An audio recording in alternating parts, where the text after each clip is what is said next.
What if my IRS refund is taking longer than 21 days? Hi everyone, this is Alana from Create, Login and Delete. Let's jump right into the video.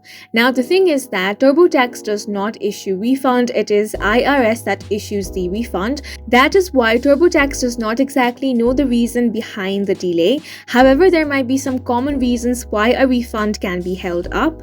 The first reason is if your return includes certain credits, forms, or offset, it can take more administrative time to process. Similarly, if the IRS found any error, missing info, or if they suspect identity theft or fraud, it can take extra time to review. Another reason can be a delivery glitch with the mail or your bank. But if it has been more than 21 days since you e-filed or 6 weeks since you mailed your return, or if the IRS refund status page tells you to contact them, then you want to call the IRS to find out where your refund is and also to learn more about what's causing the delay. And that's it for this video. Please make sure to hit the like button and subscribe for more helpful tutorials.